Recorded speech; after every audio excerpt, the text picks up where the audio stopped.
पढ़ेंगे रासायनिक संयोग के नियम के बारे में। रासायनिक संयोग के नियम क्या होते हैं? तो सबसे पहले मैं आपको बताना चाहूँगा कि रासायनिक संयोग के जो नियम होते हैं 5 नियम हैं, जिनमें पहला द्रव्यमान संरक्षण का नियम होता है, गुणित अनुपात का नियम होता है, तुल्य अनुपात का नियम होता है, स्थिर अनुपात का नियम होता है और गेल उसेक का गैसीय आयतन का नियम होता है। ये 5 नियम होते हैं। सबसे पहले हम लेंगे द्रव्यमान संरक्षण के नियम के बारे में। द्रव्यमान संरक्षण का नियम क्या होता है? तो देखिए इधर ध्यान से देखिएगा, आज आपके ये वाला टॉपिक क्लियर होने वाला है, द्रव्यमान संरक्षण का नियम।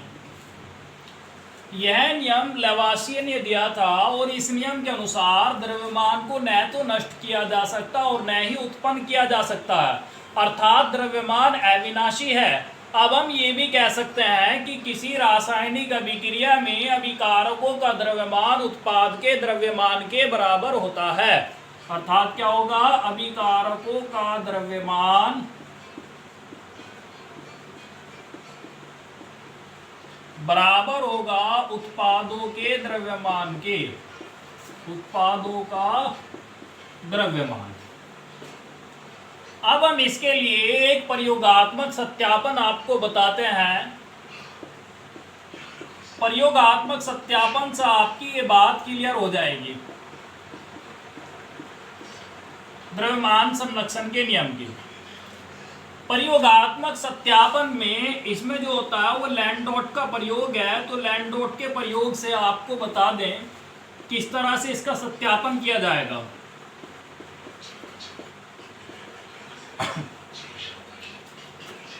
लैंडोट के प्रयोग में एच के आकार की एक नली होती है।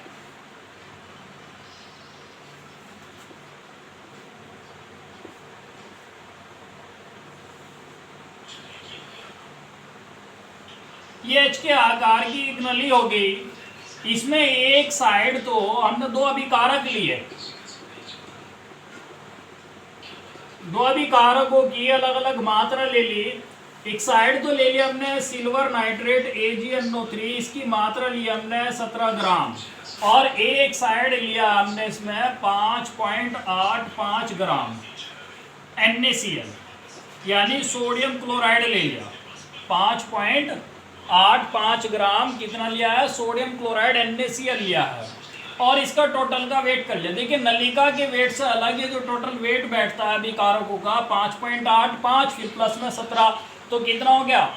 ये टोटल वेट बैठता है 12.5 ग्राम। मतलब ये रासायनिक अभिक्रिया में भाग लेने वाले हैं अभी तक ये।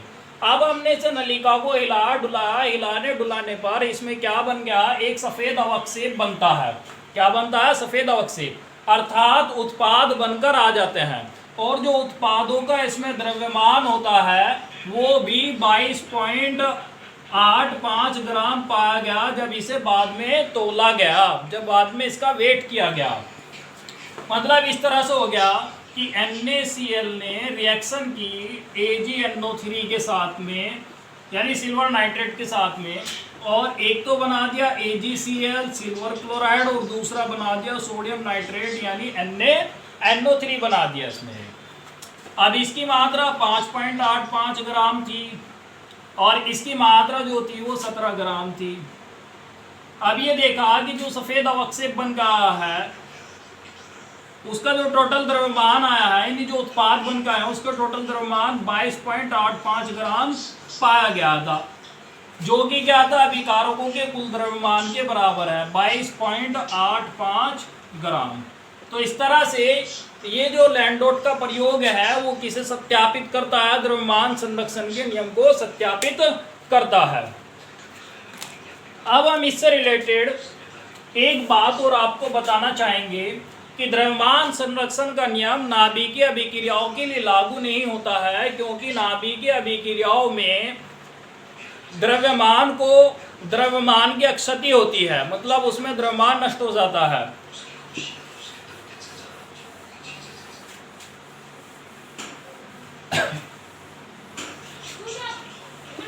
अब द्रव्यमान संरक्षण के नियम से संबंधित हम एक क्वेश्चन लेते हैं। क्वेश्चन है 12 ग्राम कैल्शियम कार्बोनेट को तब तक गर्म किया गया जब तक कि उसकी मात्रा, अंतिम मात्रा 6.72 ग्राम न रह गई। कब तक गर्म किया गया? जब तक कि उसकी मात्रा 6.72 ग्राम न रह गई। तो अब इससे निर्मुक्त होने वाली कार्बन डाइऑक्साइड यानी CO2 की मात्रा कितनी होगी वो हमें ज्ञात करना है। देखिए, कैल्शियम कार्बोनेट का फॉर्मूला आप जानते हो, CaCO3 होता है। जब हम इसे गर्म करते हैं तो गर्म करने पर एक तो देता है कैल्शियम ऑक्साइड और दूसरा देता है कार्बन डाइऑक्साइड CO2। अब इसकी जो मात्रा ली गई है वो 12 ग्राम ली गई है। कितनी ली गई है? 12 ग्राम। अब इसे तब तक गर्म किया गया था जब तक कि यह 6.72 ग्राम ना रह गया। मतलब गर्म करने पर अपघटित होता है CaO में और दूसरा गैसीय पदार्थ अलग निकल जाता है इसमें से।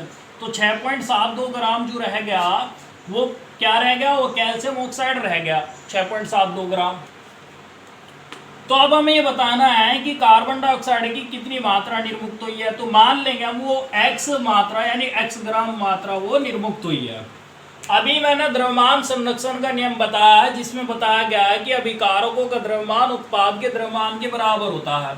ये अभिकारक हो गया, अर्थात अभिकारक का द्रव्यमान 12 ग्राम बराबर हो जाएगा उत्पाद के द्रव्यमान के। उत्पाद का टोटल द्रव्यमान कितना हो गया? 6.72 प्लस x, ये दो उत्पाद है तो इन दोनों के कुल द्रव्यमान के योग के बराबर होगा।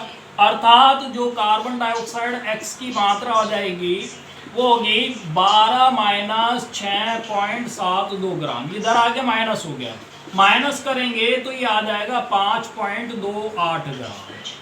तो इस तरह से कार्बन डाइऑक्साइड की कितनी मात्रा निर्मुक्त हो रही है? वो 5.28 ग्राम कार्बन डाइऑक्साइड निर्मुक्त हो रही है। मेरा ख्याल है आप इसे समझ गए होंगे। अब हम लेते हैं रासायनिक संयोग का दूसरा नियम। बहुत आसानी से आप इसे समझ जाओगे रासायनिक संयोग के दूसरे नियम को, और ये है स्थिर अनुपात का नियम। स्थिर अनुपात का नियम।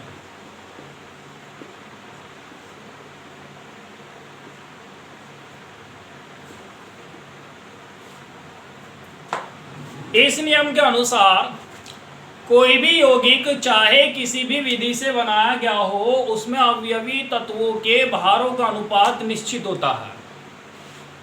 यही नियम स्थिर अनुपात का नियम होता है। अब हम इसका एग्जाम्पल लेंगे। जैसे कार्बन डाइऑक्साइड CO2 हो गई। कार्बन डाइऑक्साइड CO2 को बनाने के कितने ही सोर्स हैं, कितनी ही विधि है। जैसे हम कार्बन को डायरेक्ट वायु में जला सकते हैं तो क्या बन जाएगा? कार्बन डाइऑक्साइड CO2 बन जाएगा। इसी तरह से जो कार्बन डाइऑक्साइड बन जाएगी, अगर मीथेन का हम दहन करेंगे CH4 का वायु में तो तब भी क्या बन जाएगा? कार्बन डाइऑक्साइड बन जाएगा।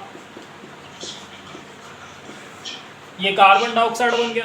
इसके अलावा भी अन्य कई सारे सोर्स हैं जिनसे क्या बन सकते हैं? Carbon dioxide. अभी मैंने कैल्शियम कार्बोनेट का अपघटन बताया था जिसमें कार्बन डाइऑक्साइड बन गई थी। लेकिन इसमें जो एक तो अवयवी तत्व हो गया कार्बन और जो दूसरा तत्व हो गया इसमें ऑक्सीजन O2 हो गया।